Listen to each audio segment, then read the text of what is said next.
It's alive!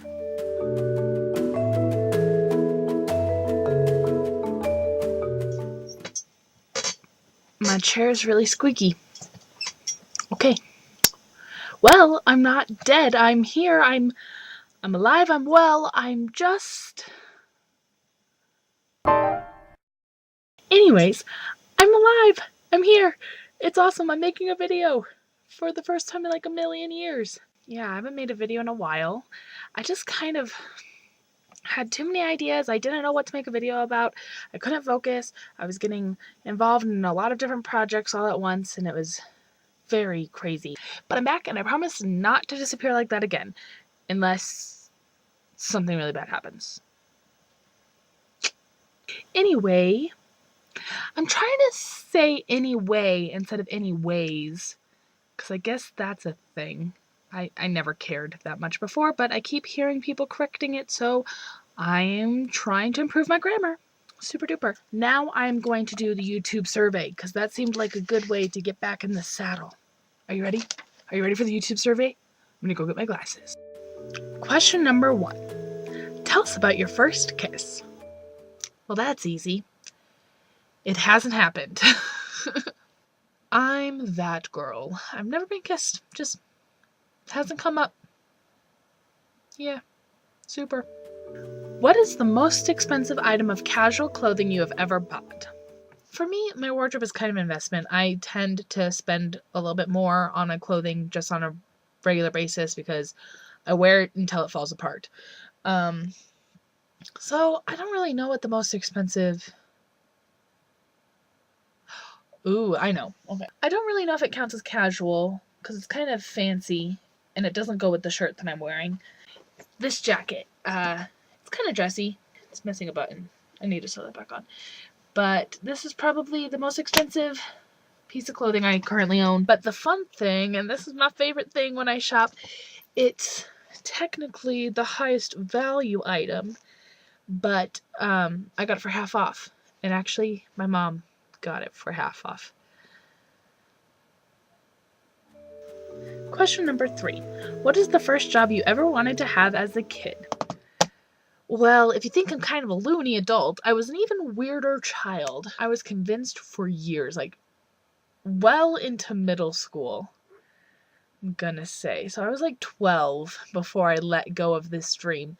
But I was going to be a singer, who was an author, who dabbled in teaching, who owned her own restaurant,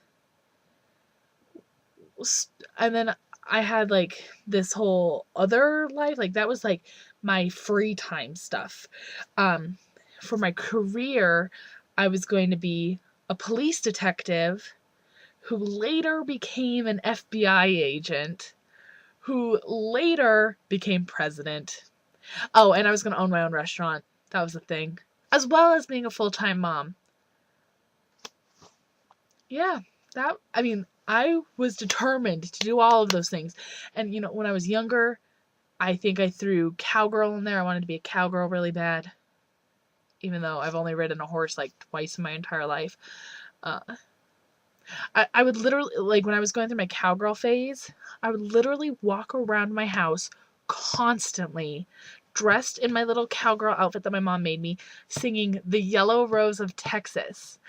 And it was really weird because I was tone deaf as a child.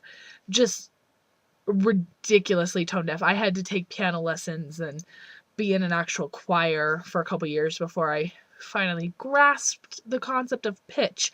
So it was like monotone, Yellow Rose of Texas all the time. And I shared a room with my little sister, and it was ridiculous. I was the weirdest child. Question number 4. Tell us about your group of school friends. I'm not exactly sure how to answer this question because I did a lot of activities.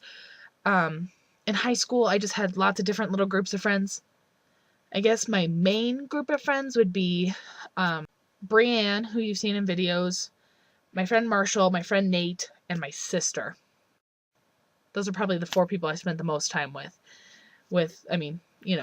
little sprinkles of other friends every once in a while. That sounded really weird.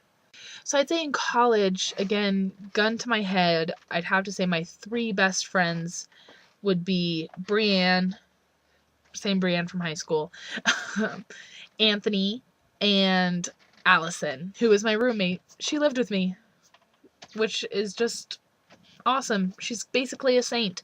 So I have a lot of other people who I consider best friends and who I just love unconditionally, but those 2 groups are probably the ones I spend the most time with. So that's how I'm going to answer. Moving on, I'm going to stop overanalyzing. Moving on. Number 5, what would you name your children? I'm not a creative namer. I don't know. I've never really thought about it. I don't put it's the kind of thing that I will think about really hard when I'm actually in the situation to have children. But otherwise, I don't think about it. The only name I've ever been attached to is Liam. I just really like that name. Not William, just Liam. I will someday have a child who I name that. But other than that, I don't know. Super exciting. I want to see everybody's responses to this. So if you're subscribed to me, please post your survey video as a video response to this one, as well as to Naramon's. I want to see them. I might not see them otherwise because I'm lazy. But as for the official tag, I have to tag my usual partners in crime, Unmotivated Media and Redheaded Jess. So, oh, and you know what? Let's throw in LJ Wong. I want to see your response too. So those 3. Awesome. You're it. Bye. I'm going to be done with this video now because it's starting to get awkward because I haven't filmed in a long time and it's time to go. Bye.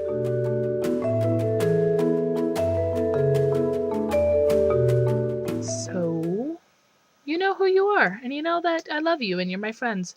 So we're going to move on. I keep saying so. So. Needle pulling thread.